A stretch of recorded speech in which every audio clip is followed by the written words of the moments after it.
وإلهكم إله واحد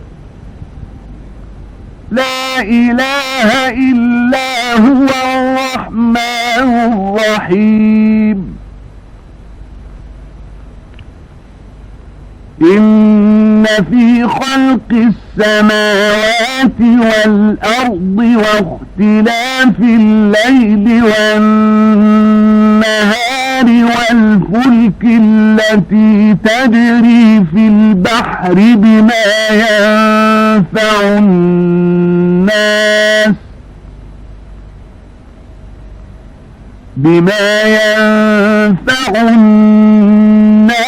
وما أنزل الله من السماء من ماء فأحيا به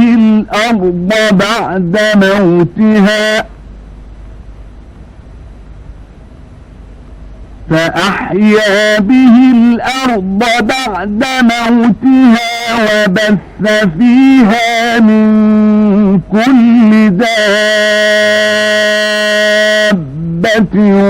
وتصريف الرياح والسحاب المسخر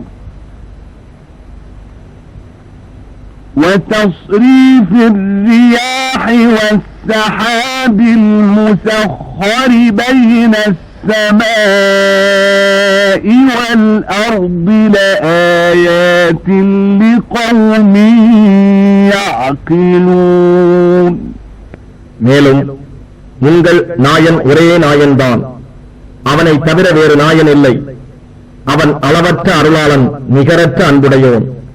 நிச்சயமாக வானங்களையும் பூமியையும் அல்லாஹ் படைத்திருப்பதிலும் இரவும் பகலும் மாறி மாறி வந்து கொண்டிருப்பதிலும் மனிதர்களுக்கு பயன் தருவதைக் கொண்டு கடலில் செல்லும் கப்பல்களிலும் வானத்திலிருந்து அல்லாஹ் தண்ணீரை இறக்கி அதன் மூலமாக பூமி இறந்தபின் அதை உயிர்ப்பிப்பதிலும் அதன் மூலம் எல்லாவிதமான பிராணிகளையும் பரவவிட்டிருப்பதிலும் காற்றுகளை மாறி மாறி வீசச் செய்வதிலும் வானத்திற்கும் பூமிக்கும் இடையே கட்டுப்பட்டிருக்கும் மேகங்களிலும் சிந்தித்து உணரும் மக்களுக்கு அல்லாஹ் உடைய வல்லமையையும் கருணையையும் எடுத்துக் காட்டும் சான்றுகள் உள்ளன.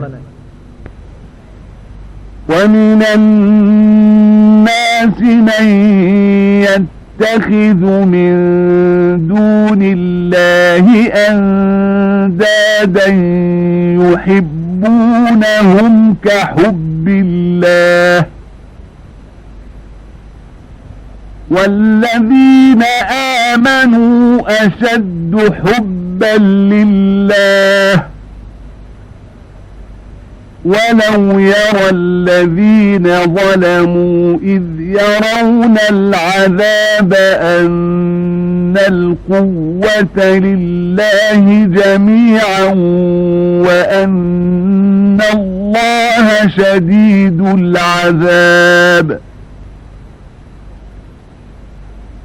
إِذْ تَبَرَّأَ الَّذِينَ اتُّبِعُوا مِنَ الَّذِينَ اتَّبَعُوا وَرَأَوُا الْعَذَابَ وَتَقَطَّعَتْ بِهِمُ الْأَسْبَابُ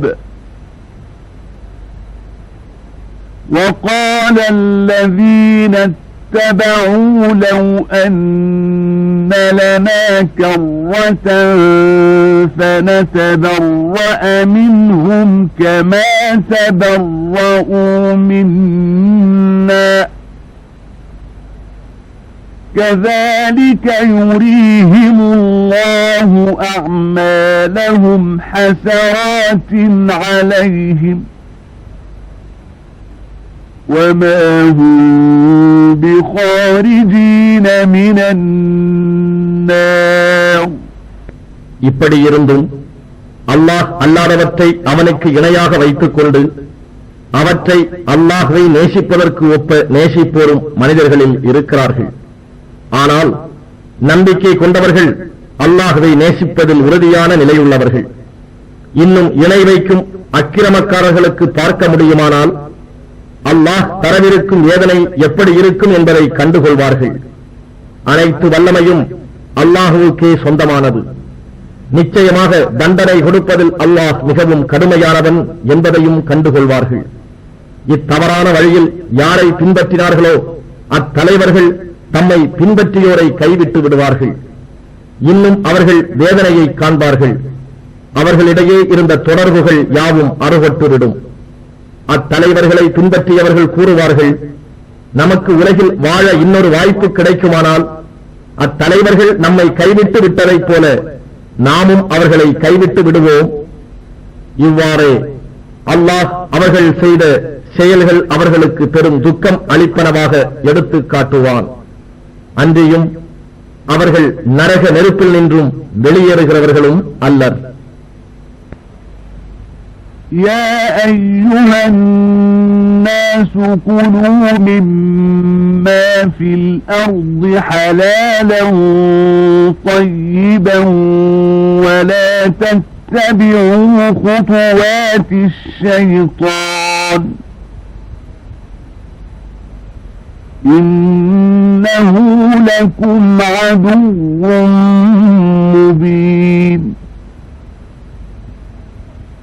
إنما يأمركم بالسوء والفحشاء وأن تقولوا على الله ما لا تعلمون وإذا قيل لهم اتبعوا ما أنزل الله قالوا بل نتبع ما ألفينا عليه آباءنا أولو كان آباؤهم لا يعقلون شيئا ولا يهتدون ومثل الذين كفروا كمثل الذي ينعق بما لا يسمع إلا دعاء ونداء صم بكم عمي فهم لا يعقلون يا أيها الذين آمنوا كلوا من طيبات ما رزقناكم واشكروا لله إن كنتم إياه تعبدون إنما حرم عليكم الميتة والدم ولحم الخنزير وما أهل به لغير الله فمن اضطر غير باغ ولا عاد فلا إثم عليه إن الله غفور رحيم. மனிதர்களே, பூமியில் உள்ள பொருட்களில் அனுமதிக்கப்பட்டவற்றையும் பரிசுத்தமானவற்றையும் அருந்துங்கள். ஷைத்தானின் அடிச்சுவட்டை பின்பற்றாதீர்கள். நிச்சயமாக அவன் உங்களுக்கு பகிரங்கமான பகைவனாவான்.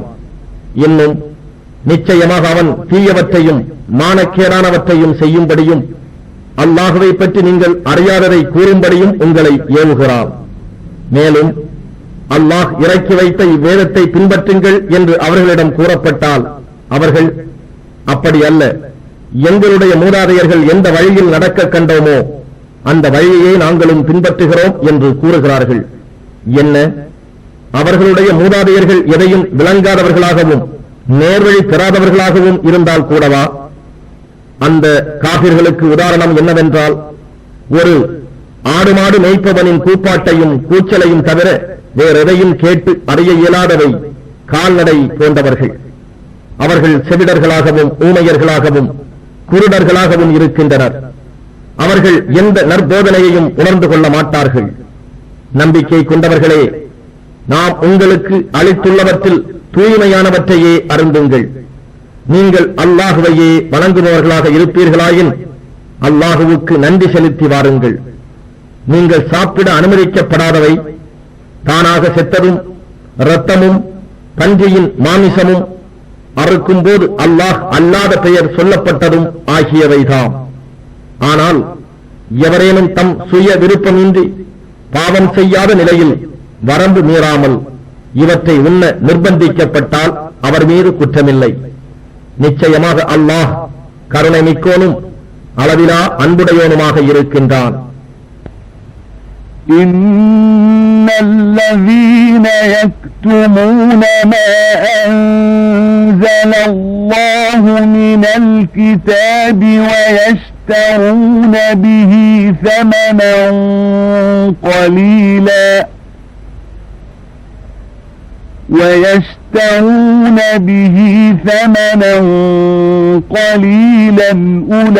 أولئك ما يأكلون في بطونهم إلا النار ولا يكلمهم الله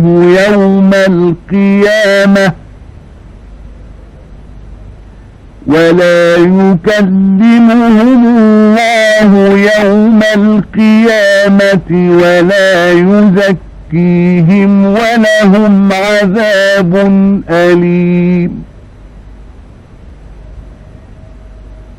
أولئك الذين اشتروا الضلالة بالهدى والعذاب بالمغفرة فما أصبرهم على النار ذلك بأن الله نزل الكتاب بالحق وإن الذين اختلفوا في الكتاب لفي شقاق بعيد. எவர் அல்லாஹ் வேதத்தில் அருளியவற்றை மறைத்து அதற்கு கிரயமாக சொற்பத் தொகையை பெற்றுக் கொள்கிறார்களோ நிச்சயமாக அவர்கள் தங்கள் வயிறுகளில் நெருப்பை தவிர வேறு எதனையும் உட்கொள்ளவில்லை. கியாம நாளில் அல்லாஹ் அவர்களிடம் பேசவும் மாட்டான், அவர்களை பரிசுத்தமாக்கவும் மாட்டான். அவர்களுக்கு கடுமையான வேதனையும் உண்டு. அவர்கள்தாம் நேர்வழிக்கு பதிலாக வழிகேட்டையும் மன்னிப்புக்கு பதிலாக வேதனையையும் விலக்கி வாங்கிக் கொண்டவர்கள். இவர்களை நரக நெருப்பை சகித்துக் கொள்ள செய்தது எது? இதற்கு காரணம் நிச்சயமாக அல்லாஹ் இவ்வேதத்தை உண்மையுடன் அருள் செய்தான். இன்னும் இவ்வேதத்தில் மாறுபாட்டை உண்டாக்க முனைவோர் சத்தியத்தை விட்டும் பெரும் பிளவிலேயே இருக்கின்றனர். ليس البر أن تولوا وجوهكم قبل المشرق والمغرب ولكن البر من آمن بالله واليوم الآخر ولكن البر من آمن بالله واليوم الآخر والملائكة والكتاب والنبيين وآتى المال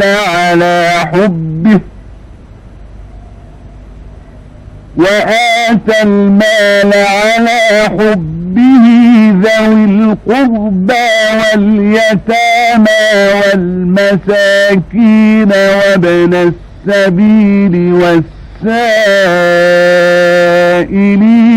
وفي الرقاب وأقام الصلاة وآتى الزكاة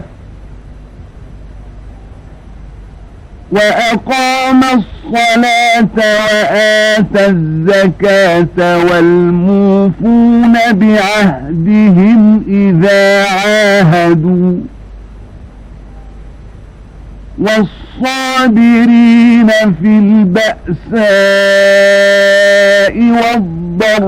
والضراء وحين البأس أولئك الذين صدقوا وأولئك هم المتقون.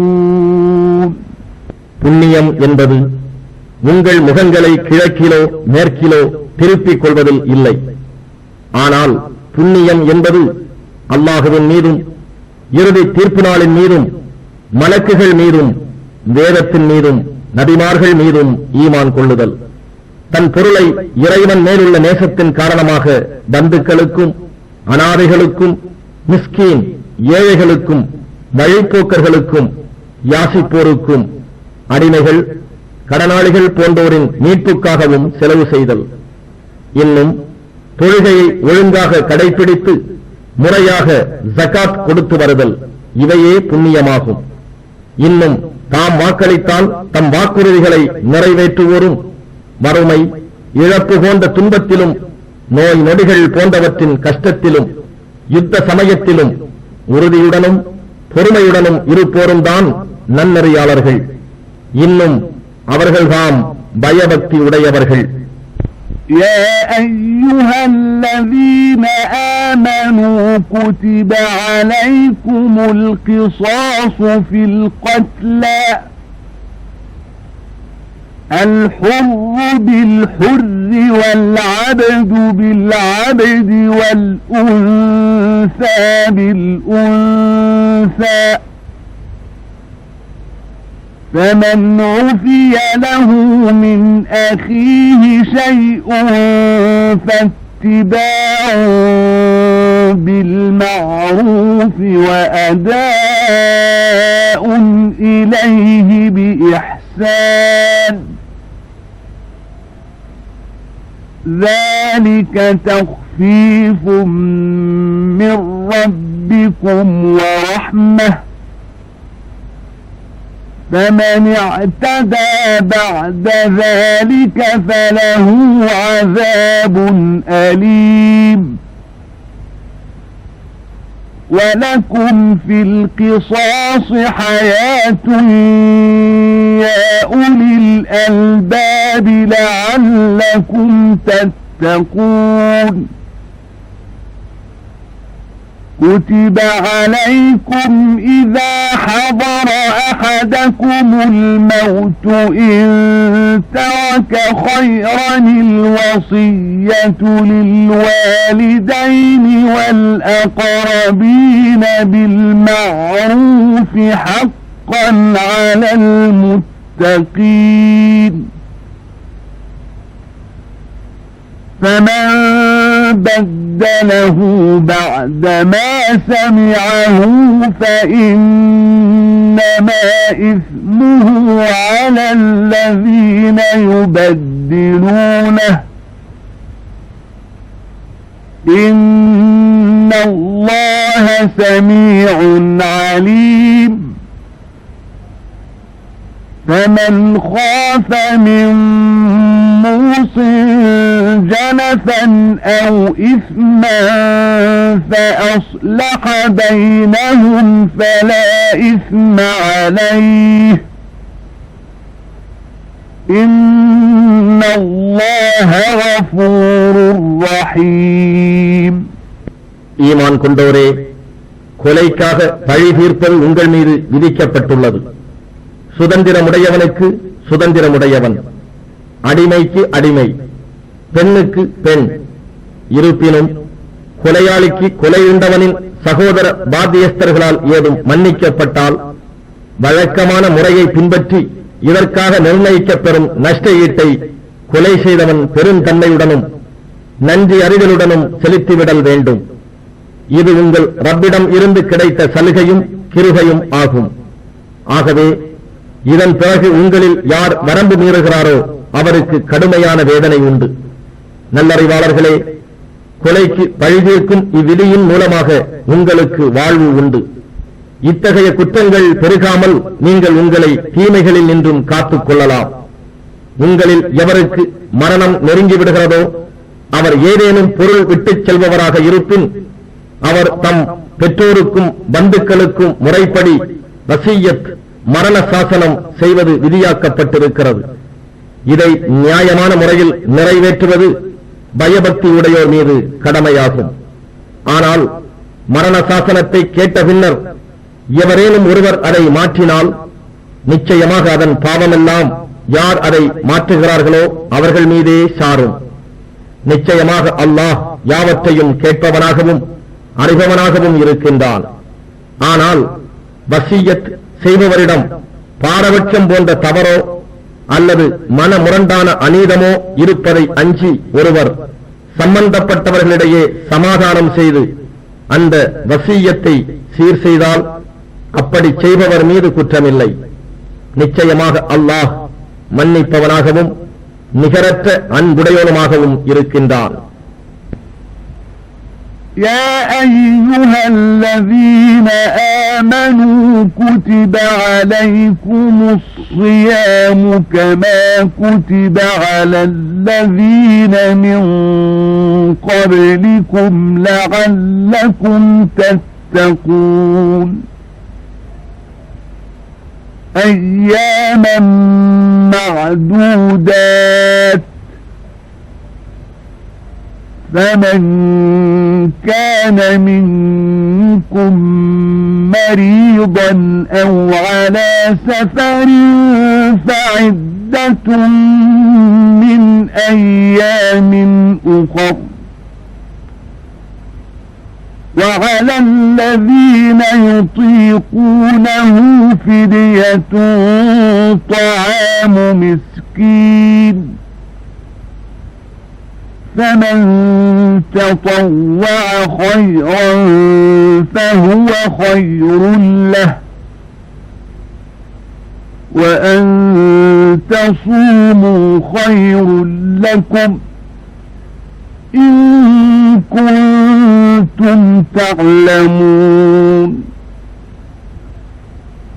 شهر رمضان الذي أنزل فيه القرآن هدى للناس وبينات من الهدى والفرقان فمن شهد منكم الشهر فليصمه ومن كان مريضا أو على سفر فعدة من أيام أخر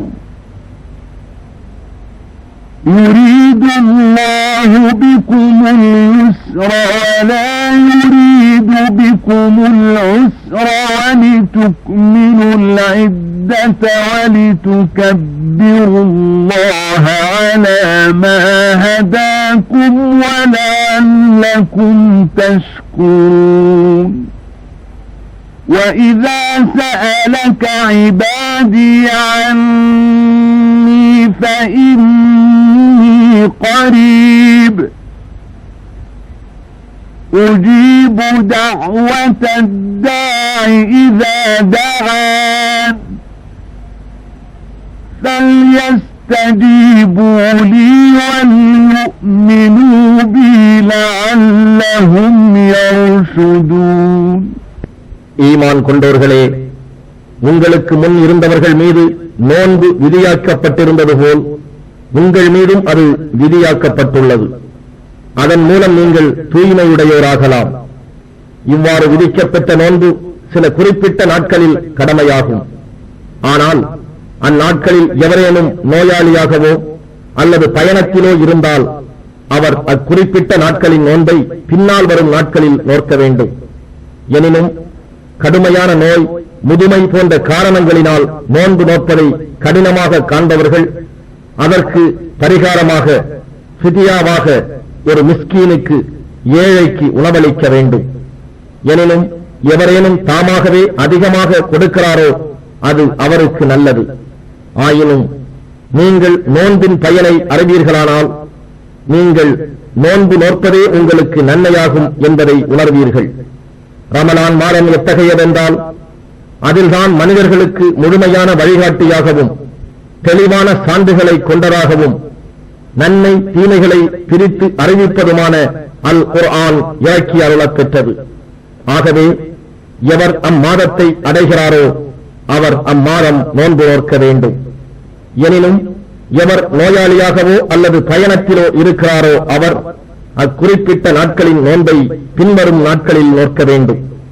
அல்லாஹ் உங்களுக்கு இலகுவானதை நாடுகிறானே தவிர உங்களுக்கு வருத்தமானதை அவன் நாடவில்லை. குறிப்பிட்ட நாட்கள் நோன்பில் விடுபட்டு போனதை பூர்த்தி செய்யவும் உங்களுக்கு நேர்வழி காட்டியதற்காக அல்லாஹுவின் மகத்துவத்தை நீங்கள் போற்றி நன்றி செலுத்துவதற்காகவுமே அல்லாஹ் இதன் மூலம் நாடுகிறான். நபியே, என் அடியார்கள் என்னை பற்றி உன்னிடம் கேட்டால் நிச்சயமாக நான் சமீபமாகவே இருக்கிறேன். பிரார்த்தனை செய்பவரின் பிரார்த்தனைக்கு அவர் பிரார்த்தித்தால் விடையளிக்கின்றேன்.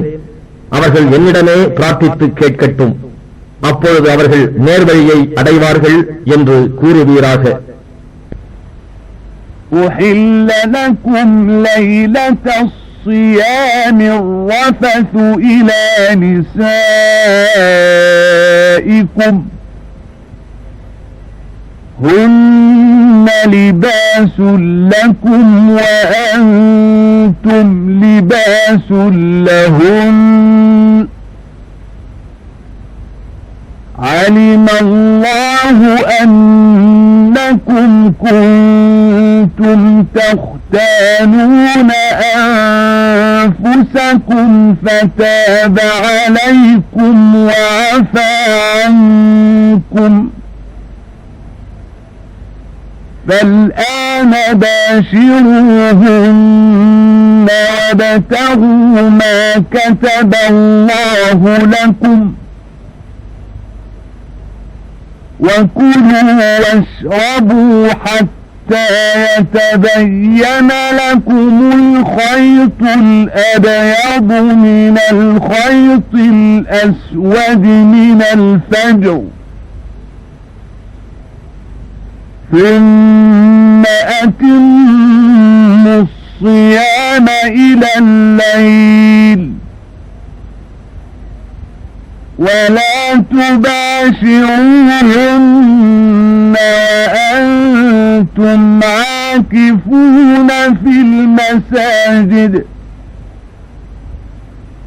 تلك حدود الله فلا تقربوها كذلك يبين الله آياته للناس لعلهم يتقون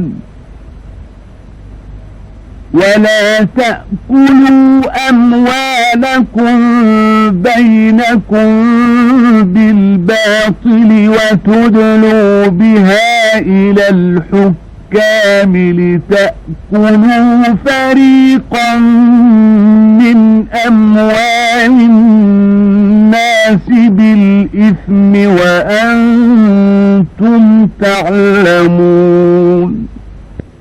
நோன்புக்கான இரவில் நீங்கள் உங்கள் மனைவியருடன் கூடுவது உங்களுக்கு அனுமதிக்கப்பட்டுள்ளது. அவர்கள் உங்களுக்கு ஆடையாகவும் நீங்கள் அவர்களுக்கு ஆடையாகவும் இருக்கின்றீர்கள். நீங்கள் இரகசியமாக தம்மை தாமே வஞ்சித்துக் கொண்டிருந்ததை அல்லாஹ் நன்கறிவான். அவன் உங்கள் மீது இரக்கம் கொண்டு உங்களை மன்னித்தான். எனவே இனி நோன்பு இரவுகளில் மனைவியருடன் கூடி அல்லாஹ் உங்களுக்கு விதித்ததை தேடிக்கொள்ள அனுமதிக்கப் பெற்றிருக்கிறீர்கள். இன்னும் ஃபஜ்ர் அதிகாலை நேரம் வெள்ளை நூல் கருப்பு நூலிலிருந்து தெளிவாக தெரியும் வரை உண்ணுங்கள், பருகுங்கள். பின்னர் இரவு வரும் வரை நோன்பை பூர்த்தி செய்யுங்கள். இன்னும் நீங்கள் பள்ளிவாசலில் தனித்து இஃப்திகாஃபில் இருக்கும் போது உங்கள் மனைவியருடன் கூடாதீர்கள். இவையே அல்லாஹ் விதித்த வரம்புகளாகும். இவற்றை கடக்க நெருங்காதீர்கள். இவ்வாறே கட்டுப்பாடுடன் தங்களை காத்து பயபக்தியுடையோர் ஆவதற்காக அல்லாஹ் தன்னுடைய சான்றுகளை தெளிவாக்குகிறான். அன்றியும் உங்களுக்கு இடையில் ஒருவர் மற்றவரின் பொருளை தவறான முறையில் சாப்பிடாதீர்கள். மேலும் நீங்கள் அறிந்து கொண்டே பிற மக்களின் பொருள்களிலிருந்து எந்த ஒரு பகுதியையும் அநியாயமாக தின்பதற்காக அதிகாரிகளிடம் லஞ்சம் கொடுக்க நெருங்காதீர்கள். يسألونك عن الأهلة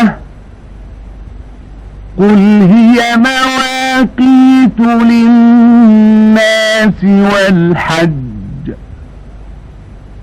وليس البر بأن تأتوا البيوت من ظهورها ولكن البر من اتقى وأتوا البيوت من أبوابها واتقوا الله لعلكم تفلحون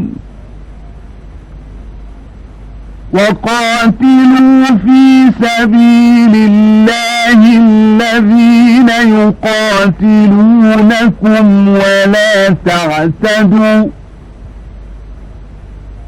إن الله لا يحب المعتدين وقتلوهم حيث ثقفتموهم وأخرجوهم من حيث أخرجوكم والفتنة أشد من القتل ولا تقاتلوهم عند المسجد الحرام حتى يقاتلوكم فيه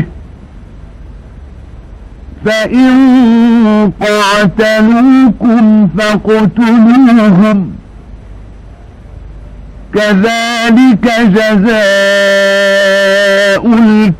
الكافرين فإن انتهوا فإن الله غفور رحيم. நபியே, தேய்ந்து வளரும் பிறைகள் பற்றி உன்னிடம் கேட்கிறார்கள். நீர் கூறும், அவை மக்களுக்கு கால கணக்குகளையும் ஹஜ்ஜையும் அறிவிப்பவையாகும்.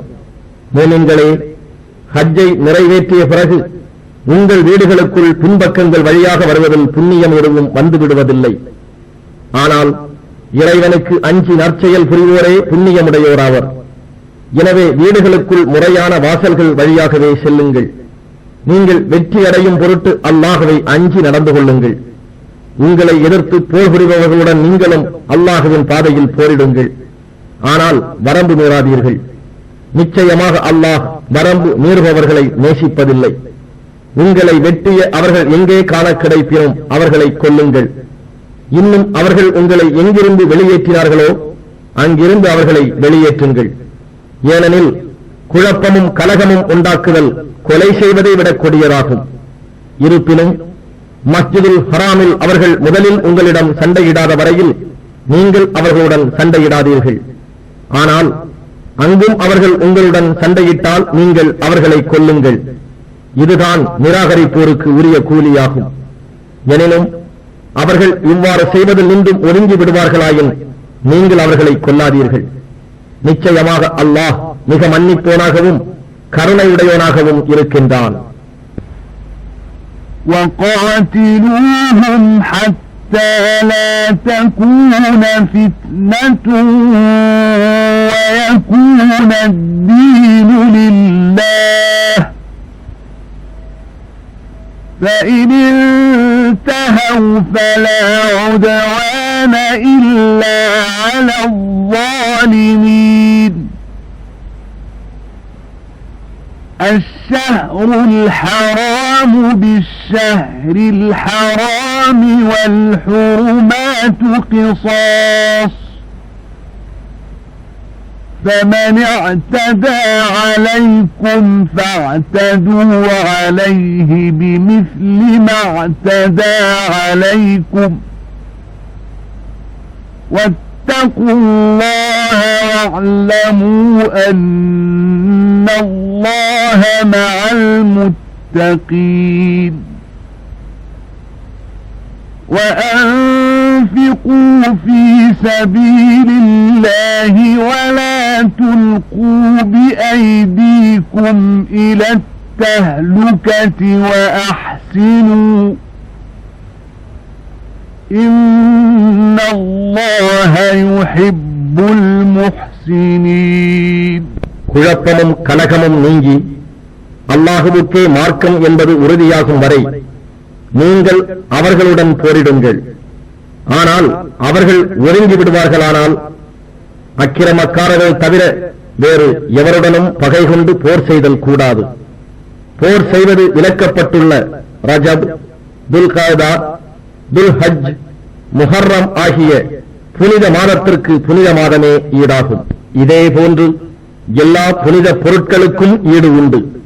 ஆகவே எவனாவது அம்மாதத்தில் உங்களுக்கு எதிராக வரம்பு கடந்து நடந்தால் உங்கள் மேல் அவன் எவ்வளவு வரம்பு மீறியுள்ளானோ அதே அளவு நீங்கள் அவன் மேல் வரம்பு மீறுங்கள். அல்லாஹுவை பயந்து கொள்ளுங்கள். நிச்சயமாக அல்லாஹ் பயபக்தி உடையோருடன் இருக்கின்றான் என்பதை அறிந்து கொள்ளுங்கள். அல்லாஹுவின் பாதையில் செலவு செய்யுங்கள். இன்னும் உங்கள் கைகளாலேயே உங்களை அழிவின் பக்கம் கொண்டு செல்லாதீர்கள்.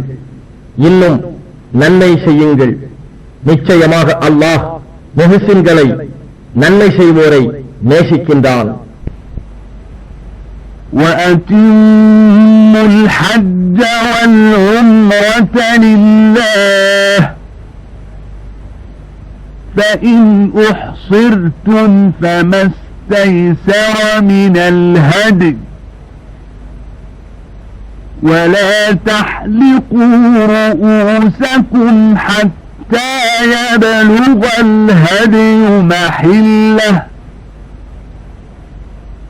فمن كان منكم مريضا أو به أذى من رأسه ففدية من صيام أو صدقة أو نسك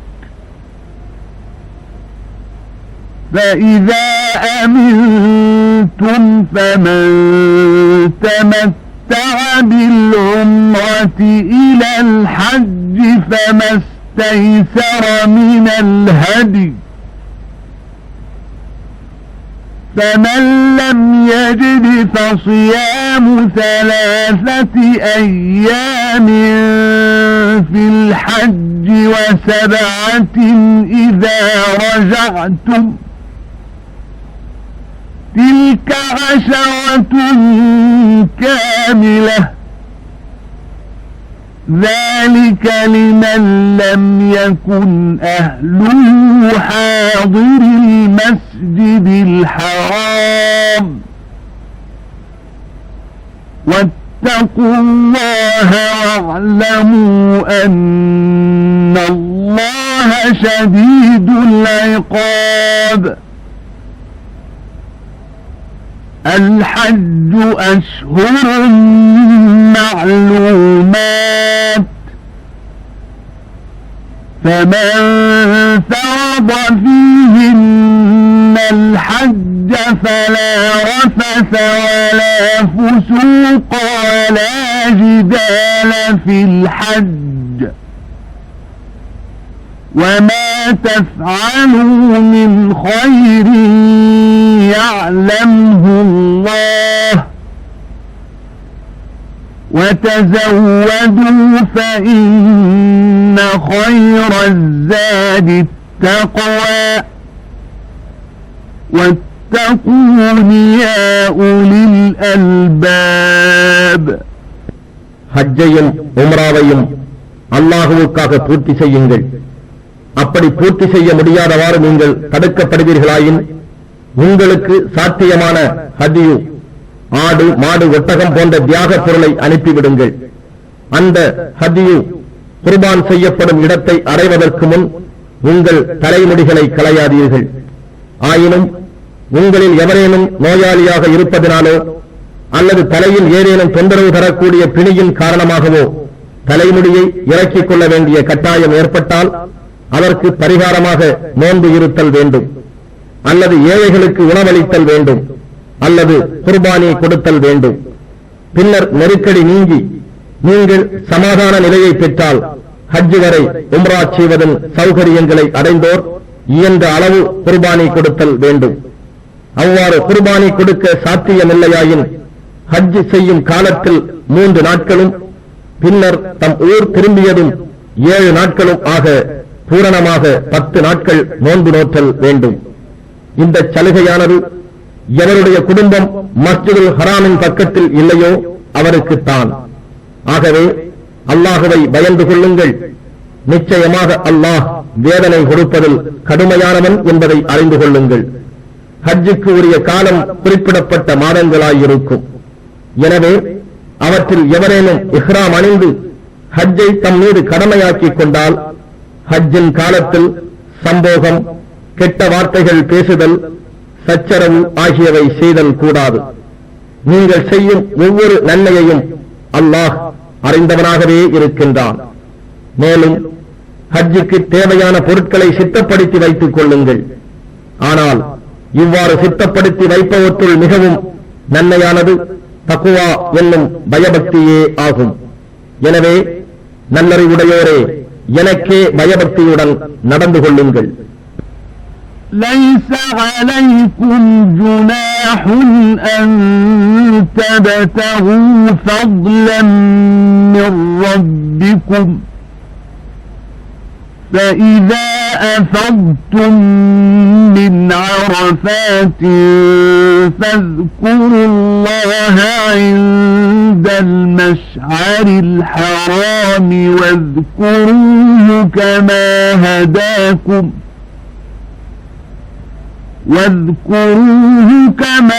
هداكم وإن كنتم من قبله لمن الضالين ثم أفيضوا من حيث أفاض الناس واستغفروا الله إن الله غفور رحيم فإذا قضيتم مناسككم فاذكروا الله كذكركم آباءكم أو أشد ذكرا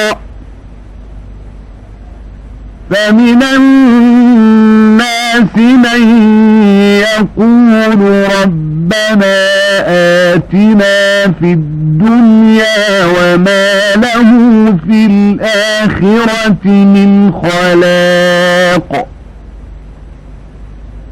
ومنهم من يقول ربنا آتنا في الدنيا حسنة وفي الآخرة حسنة وقنا عذاب النار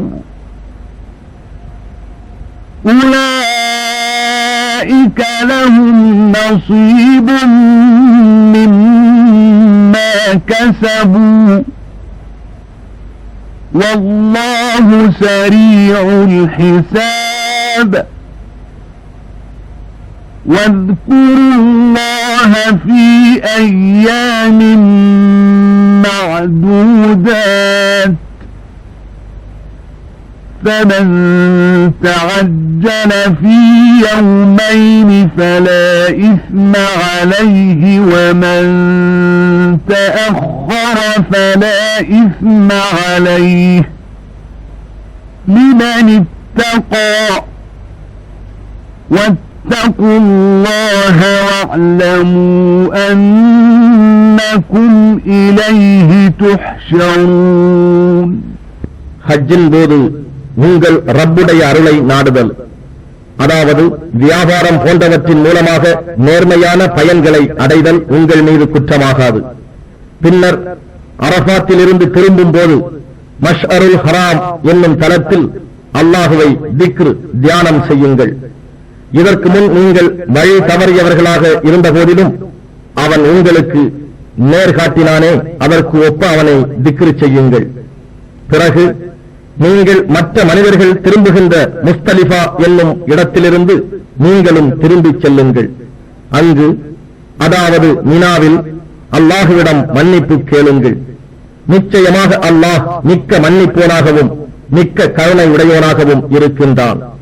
ஆகவே உங்களுடைய ஹஜ் கிரியைகளை முடித்ததும் நீங்கள் இதற்கு முன்னர் உங்கள் தந்தையரை நினைவு கூர்ந்து சிறப்பித்ததை போல் இன்னும் அழுத்தமாக அதிகமாக அல்லாஹுவை நினைவு கூர்ந்து திக்ரு செய்யுங்கள். மனிதர்களில் சிலர், இறைவா, இவ்வுலகிலேயே எல்லாவற்றையும் எங்களுக்கு தந்துவிடு என்று கூறுகிறார்கள். இத்தகையோருக்கு மறுமையில் யாதொரு நற்பாக்கியமும் இல்லை. இன்னும் அவர்களில் சிலர், இறைவா, எங்களுக்கு இவ்வுலகில் நற்பாக்கியங்களை தந்தருள்வாயாக, மறுமையிலும் நற்பாக்கியங்களை தந்தருள்வாயாக, இன்னும் எங்களை நரக நெருப்பின் வேதனையில் நின்றும் காத்தருள்வாயாக என கேட்போரும் அவர்களில் உண்டு. இவ்வாறு இம்மை மறுமை இரண்டிலும் நற்பேறுகளை கேட்கின்ற அவர்களுக்குத்தான் அவர்கள் சம்பாதித்த நற்பாக்கியங்கள் உண்டு. தவிர அல்லாஹ் கணக்கெடுப்பதில் மிக தீவிரமானவன். மினாவில் தங்குவதற்காக குறிப்பிடப்பட்ட நாட்களில் அல்லாஹுவை திக்ர் தியானம் செய்யுங்கள். எவரும் அவசரப்பட்டு மினாவிலிருந்து 2 நாட்களில் திரும்பிவிட்டாலும் அவர் மீது குற்றமில்லை. நன்மை செய்யும் நோக்கோடு அதிக நாட்கள் தங்கினாலும் குற்றமில்லை. மேலும் அல்லாஹுவுக்காக பயபக்தியுடன் நடந்து கொள்ளுங்கள். நிச்சயமாக நீங்கள் அவனிடமே ஒன்று சேர்க்கப்படுவீர்கள் என்பதை அறிந்து கொள்ளுங்கள்.